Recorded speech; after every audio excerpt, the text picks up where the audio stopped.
안녕하세요 여러분, 하늘버스입니다. 오늘도 빠르면서 간단하게 뉴스를 분석하겠습니다. 부동산 역시 정부는 현 상황 유지라고 제목을 게재했어요. 부동산 정책이 계속 나오고 있습니다. 제가 계속 말씀을 드렸죠. 이게 큰 틀에서 봤을 때는 정부가 부동산 상황이 현 상황을 유지하는 걸 원하고 있다라고 말씀을 드렸죠. 그대로 흘러가고 있는데 여기에서 추가적으로 다양한 정책들이 또 나오고 있어서 요걸 이제 또 설명하고자, 그리고 역시나 이게 큰 틀에서 봤을 때는 이럴 수밖에 없다라는 거 이제 또 이야기를 한번 해보겠습니다. 알람 버튼을 눌러주셔야지 매일 업데이트되는 다양한 정보를 전달받으실 수 있어요. 그럼 또 간단하게 시작해 보겠습니다.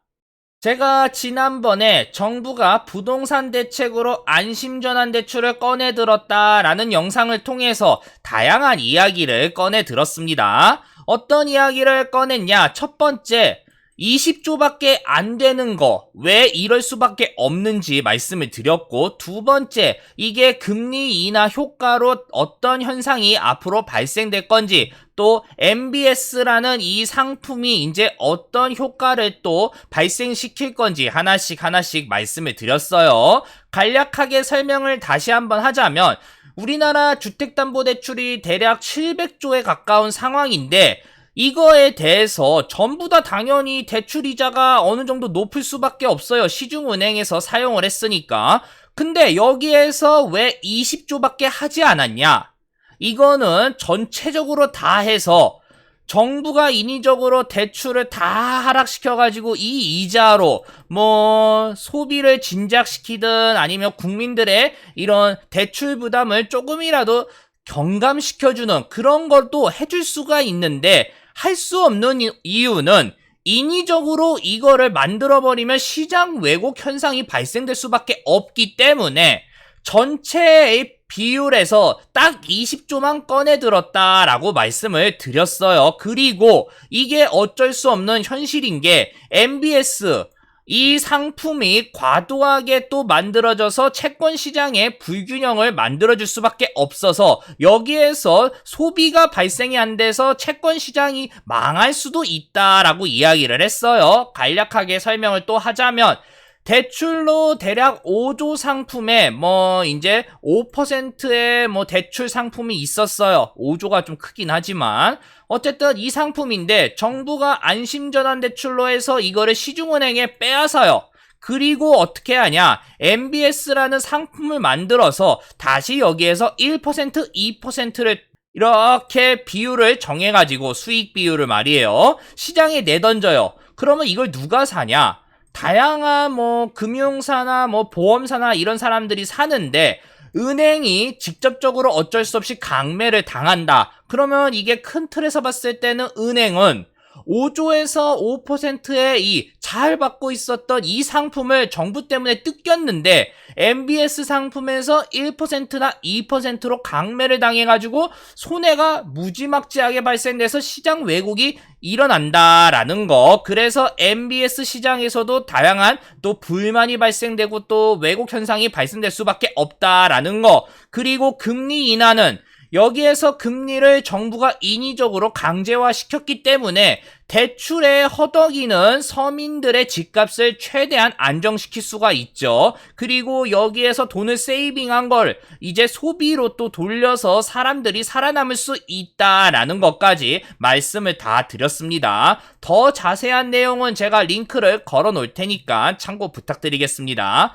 그러면 그 이후 과연 제가 말한 대로 흘러가고 그렇게 패턴이 유지가 됐을까요?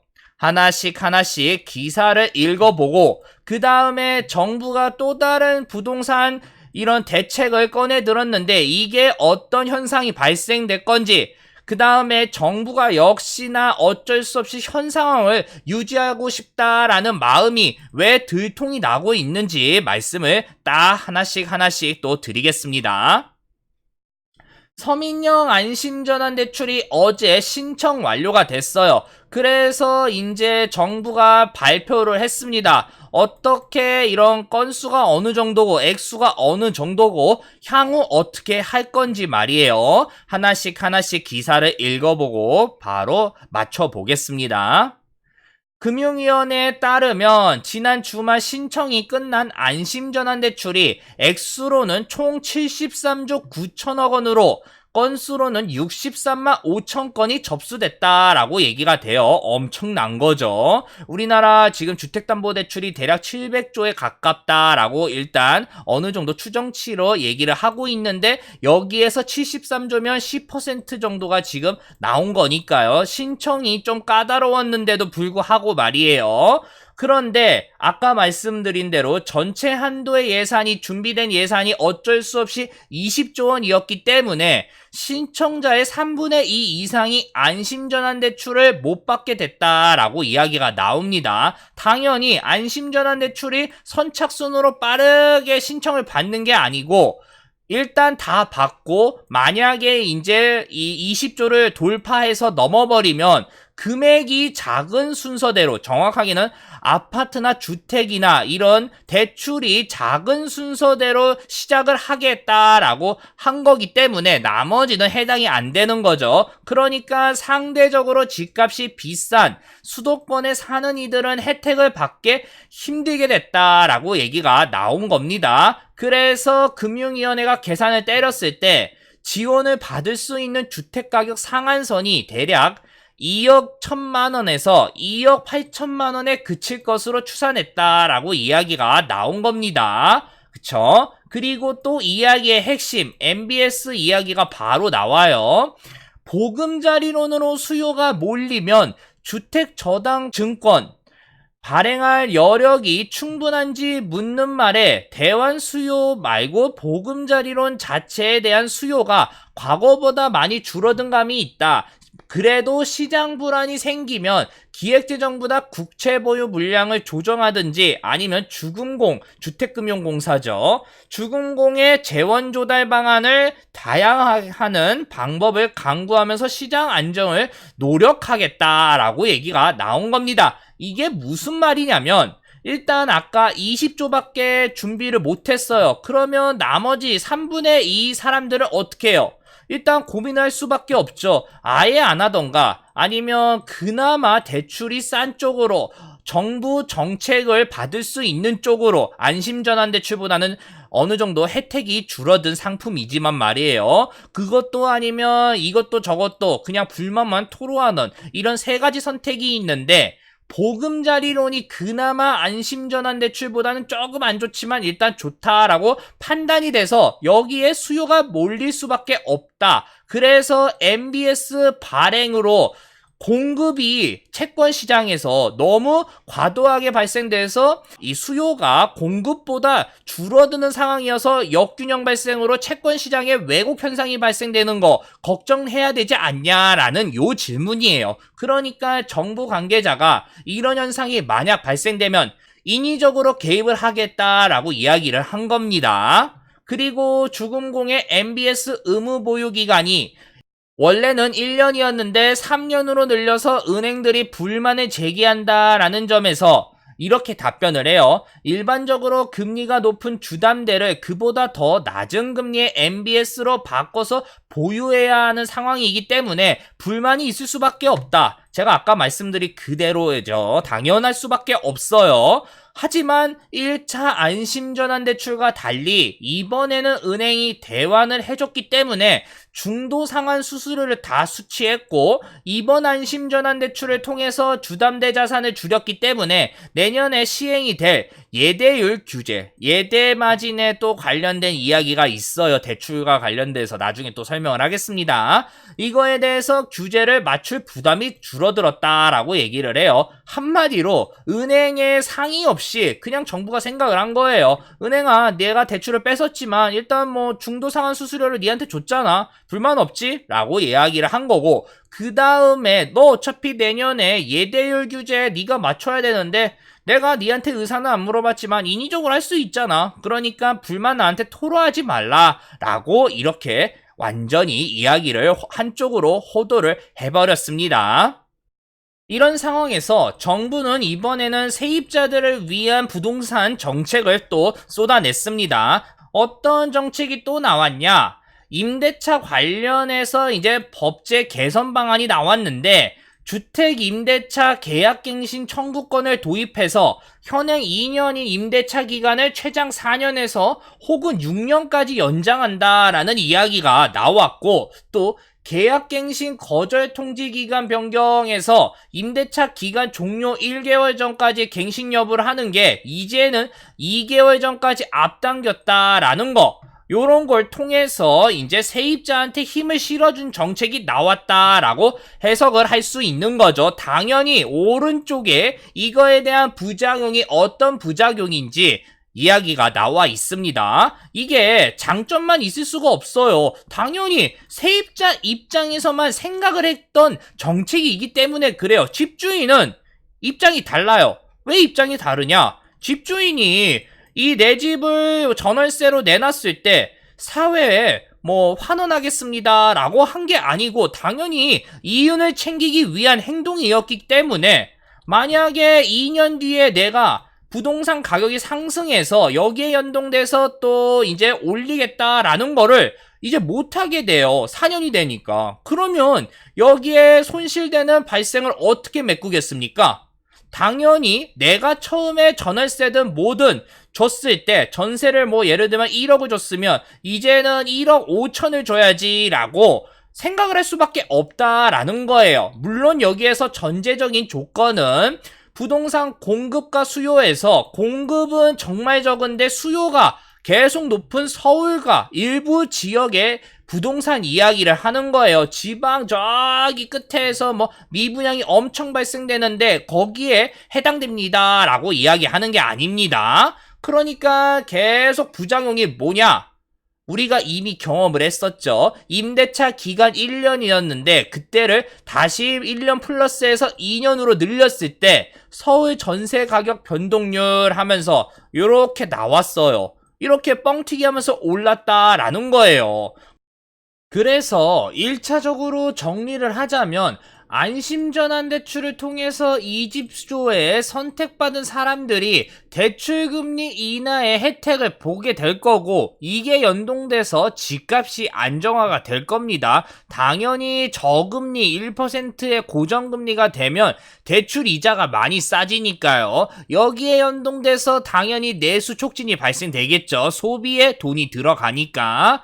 그리고 임대차 계약 갱신 청구권 도입 추진, 아직 추진이에요. 실제 도입이 된 게 아니니까. 이게 만약에 될 가능성이 높으면 전월세가 안정화될 가능성이 다시 높아지겠죠. 그리고 여기에 연동돼서 우리가 전세가 올라가고 월세가 또 올라가서 재계약이 정말 무섭습니다 하는 많은 분들이 원래 서울에 살았는데 쫓기고 쫓겨서 지방으로 갔던 그 부동산 불만이 드디어 감소가 될 가능성이 높아요. 물론 이게 다 추진이 돼서 실제 도입이 됐을 때의 이야기입니다. 그리고 장점만 이야기를 했어요. 단점은 다 말씀을 드렸으니까.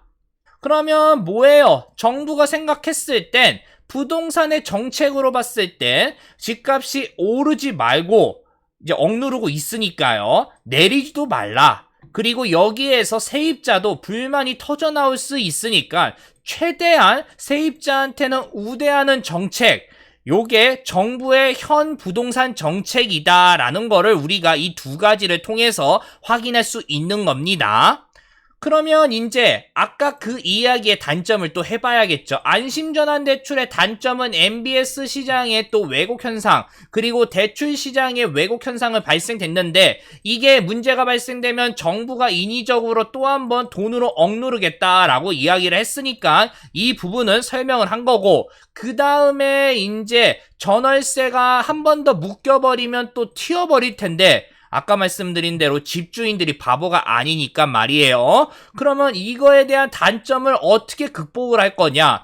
1990년도에 어떤 현상이 발생되는지 정부가 학습 효과를 했기 때문에 준비를 했을 거예요. 이거를 준비를 안 하고 그냥 무턱대고 전세나 월세를 2년인데 그거를 2년 더 플러스해서 4년으로 만들었다. 그러면 무능한 정부가 되겠죠. 그럼 어떤 단점에 대한 보완책을 내놨냐? 바로 전월세 신고제일 가능성이 매우 높습니다. 아마 이게 강제화될 가능성이 앞으로 높아지고 있어요. 계속. 임대차 갱신 청구권 도입이 전월세 상한제랑 동일하다라고 봐야 돼요. 그러면 여기에서 지금 보완하겠다라는 카드로 이게 나와 있는 상황이니까 우리는 이걸로밖에 해석할 수밖에 없습니다. 근데 잘 보시면 지금 정부가 부동산 대책을 내놓는 게 계속 커플링을 하면서 단점을 보완하는 정책을 쏟아내고 있다라는 거예요. 분양가 상한제가 뭐예요? 집값을 어떻게 해서든지 누르겠다. 강남이나 이런 일부 지역을요, 대출을 묶었는데도 불구하고 지금 분양을 하는데 로또 분양으로 하면서 또 여기에서 지금 주변으로 집값을 올리려는 움직임이 보이니까 이거를 아예 차단하겠다라고 한 건데, 이거를 만약에 차단을 하면 또 부작용으로 누가 바보같이 여기에 신규 분양을 하겠어요? 아무도 안 하죠. 그러니까 물량이 계속 줄어드니까 공급은 주는데 수요는 계속 올라가 있으면 전월세가 뛰어요, 안 뛰어요? 당연히 뛰니까 전월세 상한제를 하겠다라고 정부가 내놓은 건데, 이것도 만약에 이런 현상이 발생되면 집주인들이 그러면 전세나 월세 내가 못 받는 만큼 더 올려야지 라고 해버린단 말이에요. 그러니까 여기에서 연동돼서 전월세 신고제 강제화를 해가지고 아예 집주인들이 함부로 못 올리게 데이터를 축적하겠다라고 나와버린 거예요. 그러니까 단점을 극복하고 단점을 극복하는 그런 움직임이 계속 보여졌다라는 거예요. 여기에서 임대차 계약갱신 청구권은 이렇게 있으니까 당연히 전월세 신고제가 있으면 또 단점을 극복할 수 있는 수다라고 우리가 해석할 수밖에 없다라는 겁니다. 물론 모든 이야기가 아직 이렇게 하겠습니다 라고 이야기만 나왔을 뿐 실제 집행된 거는 아직 없습니다. 분양가 상한제도 지금 카드를 꺼내들겠다, 10월 이후로 하겠다 라고 했지만 실제 완벽하게 한 건 아니에요. 실행으로 뭐 보여줬다라는 모습이 보이지 않고 있으니까 말입니다.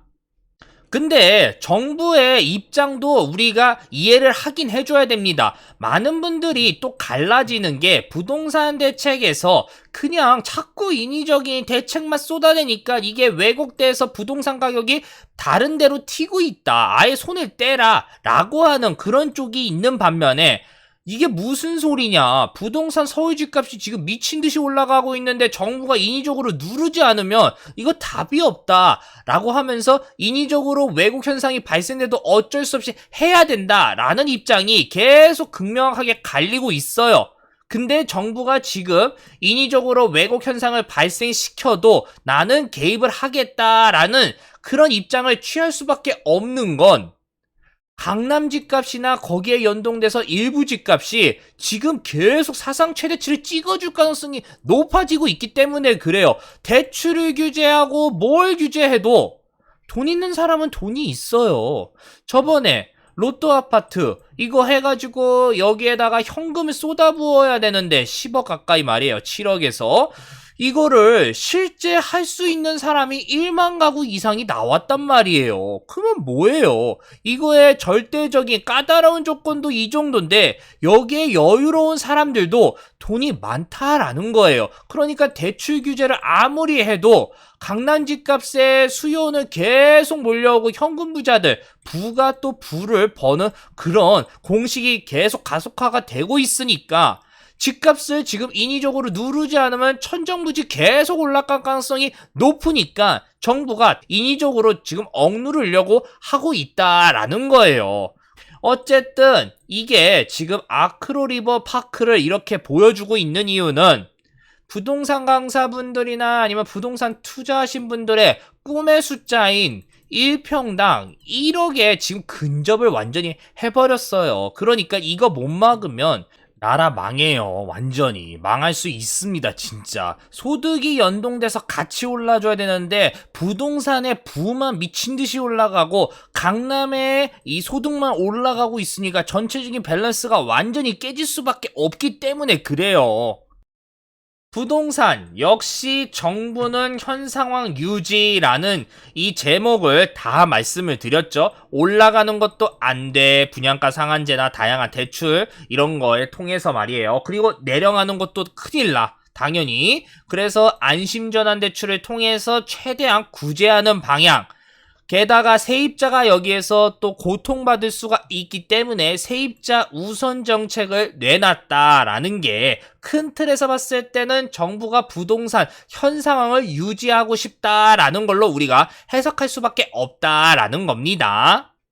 길었죠. 부동산은 어쩔 수 없이 길 수밖에 없어요. 지금 정부가 계속 꼬리에 꼬리를 물 수밖에 없는 정책들을 내놓고 있기 때문에 그렇습니다. 여기까지 하겠습니다. 요 내용 괜찮다라고 생각 드시면 다들 아시죠? 구독이랑 알람, 좋아요 부탁드리겠습니다. 계속 알고리즘이 바뀌어서 구독 누르셔도 알람이 안 가면 누를 수가 없기 때문에 꼭 알람 부탁드릴게요. 그리고 다양한 뉴스, 우주버스 아직 계정 못 고쳤습니다. 계정 고치면 바로 업로드를 시작하겠습니다. 감사합니다.